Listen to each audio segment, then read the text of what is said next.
লূত আলাইহিস সালামের কওম আল্লাহর ইবাদত ছেড়ে শিরক ও কুফরিতে লিপ্ত হয়েছিল। দুনিয়াবী উন্নতির চরম শিখরে উন্নীত হওয়ার কারণে তারা সীমা লঙ্ঘনকারী জাতিতে পরিণত হয়েছিল। এমনকি সমকামিতার মতো নোংরামিতেও তারা লিপ্ত হয়েছিল, যা ইতিপূর্বে কোনো জাতি করেনি। জন্তু জানোয়ারের চেয়ে নিকৃষ্ট ও হঠকারী এই কওমের হেদায়েতের জন্য আল্লাহ লূত আলাইহিস সালামকে প্রেরণ করলেন। তিনি এসে পূর্বেকার নবীদের মতো প্রথমে তাদেরকে তাওহীদের দাওয়াত দিয়ে বললেন, আমি তোমাদের জন্য বিশ্বস্ত রাসূল, অতএব তোমরা আল্লাহকে ভয় করো এবং আমার অনুগত্য করো। আমি এর জন্য তোমাদের নিকটে কোনরূপ প্রতিদান চাই না। আমার প্রতিদান তো বিশ্বপ্রভু আল্লাহ দিবেন। অতঃপর তিনি তাদের বদভ্যাসের প্রতি ইঙ্গিত করে বললেন, নিঃসন্দেহে তোমরা সীমা লঙ্ঘনকারী সম্প্রদায়। জবাবে কওমের নেতারা বলল, হে লূত, তুমি যদি এসব কথাবার্তা বলা থেকে বিরত না হও তাহলে তুমি অবশ্যই বহিষ্কৃত হবে। তাদের উপরে আল্লাহর গজব নিয়ে এসো যদি তুমি সত্যবাদী হও। তিনি তখন বললেন, হে আমার পালনকর্তা, এই দুষ্কৃতিকারী সম্প্রদায়ের বিরুদ্ধে তুমি আমাকে সাহায্য করো। নিজ কওমের প্রতি হযরত লূত আলাইহিস সালামের দাওয়াতের ফলশ্রুতি মর্মান্তিক রূপে প্রতিফলিত হয়। সাদুমবাসীদের জন্য আল্লাহ স্বীয় নেয়ামত সমূহের দুয়ার খুলে দিয়েছিলেন, কিন্তু তারা তার শুকরিয়া আদায় না করে এমন বদ্ধ নেশায় মত্ত হয় যে লূত আলাইহিস সালামের উপদেশবাণী ও আল্লাহর গজবের ভীতি প্রদর্শন তাদের হৃদয়ে কোনো রেখাপাত করেনি।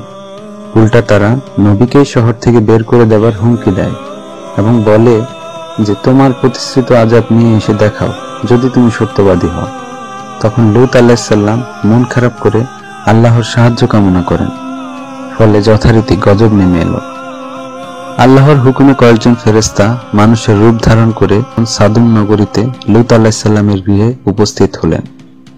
এই সময় তারা অনিন্দ্য সুন্দর নওজোয়ান রূপে আবির্ভূত হন, কেননা আল্লাহ তাআলা যখন কোনো জাতিকে ধ্বংস করেন তখন শেষ মুহূর্ত পর্যন্ত তাদের পরীক্ষা নেন।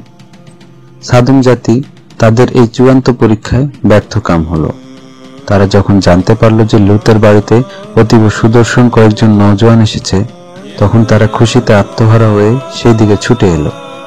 এই দৃশ্য দেখে লূত আলাইহিস সালাম তাদেরকে অনুরোধ করে বললেন, তোমরা আল্লাহকে ভয় করো, অতিথিদের ব্যাপারে আমাকে লজ্জিত করো না। তোমাদের মধ্যে কি একজনও ভালো মানুষ নেই? কিন্তু তারা কোনো কথাই শুনল না। তারা দরজা ভেঙে ঘরে ঢোকার উপক্রম করল। লূত আলাইহিস সালাম বললেন, আজকে আমার জন্য বড়ই সংকটময় দিন। যদি তোমাদের বিরুদ্ধে আমার কোনো শক্তি থাকতো অথবা আমি কোনো সুদৃঢ় আশ্রয় পেতাম। এবার ফেরেশতাগণ আত্মপরিচয় দিলেন এবং লূতকে অভয় দিয়ে বললেন, লূত, আমরা আপনার প্রভুর প্রেরিত ফেরেশতা, ওরা কখনোই আপনার নিকটে পৌঁছতে পারবে না। এরপর জিবরাইল আলাইহিস সালাম পাখার ঝাপটা মারতেই অবিশ্বাসীরা অন্ধ হয়ে ভেগে গেল। আল্লাহ বললেন, ওরা লূতের কাছে তার মেহমানদের দাবি করেছিল, তখন আমি তাদের দৃষ্টি বিলুপ্ত করে দিলাম। অতএব আস্বাদন করো আমার শাস্তি ও হুঁশিয়ারি।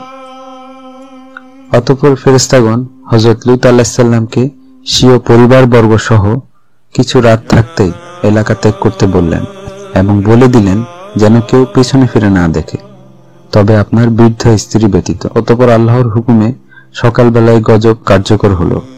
লূত ও তার সাথীগণ যখন নিরাপদ দূরত্বে পৌঁছেন, তখন জিবরাইল আলাইহিস সালাম আল্লাহর নির্দেশ পাওয়া মাত্রই সুবহ সাদিকের সময় একটি প্রচণ্ড নিনাদের মাধ্যমে তাদের শহরগুলোকে উপর করে ফেলে দিলেন এবং সাথে সাথে প্রবল বেগে ঘূর্ণিবায়ুর সাথে প্রস্তর বর্ষণ করলেন। এটা ছিল তাদের কুকর্মের সাথে সামঞ্জস্যশীল শাস্তি, কেননা তারা যেমন আল্লাহর আইন ও প্রাকৃতিক বিধানকে উল্টিয়ে সমকামিতায় লিপ্ত হয়েছিল, ঠিক তেমনি তাদেরকে মাটি উল্টিয়ে উপর করে শাস্তি দেওয়া হলো। ডাক্তার জামুক 1000 উল্কাপিণ্ড সংগ্রহ করেছিলেন। তন্মধ্যে সবচাইতে বড়টির ওজন ছিল 36 টন। এর মধ্যে অনেকগুলো ছিল নুড়ি পাথর, যাতে গ্রানাইট ও কাঁচা অক্সাইড লৌহ মিশ্রিত ছিল। তাতে লাল বর্ণের চিহ্ন অঙ্কিত ছিল এবং এটা ছিল তীব্র মর্মভেদী। বিস্তর গবেষণার পরে স্থির হয় যে এগুলো সেই প্রস্তর যা লূত জাতির উপর নিক্ষিপ্ত হয়েছিল। ইতিহাস বিজ্ঞান বলে সাদুম ও আমুরার উপরে গন্ধকের আগুন বর্ষিত হয়েছিল।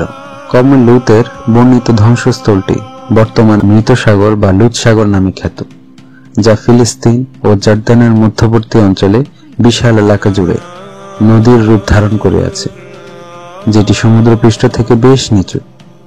এর পানিতে তৈল জাতীয় পদার্থ বেশি, এতে কোনো মাছ, ব্যাঙ, এমনকি কোনো জলজ প্রাণী বেঁচে থাকতে পারে না।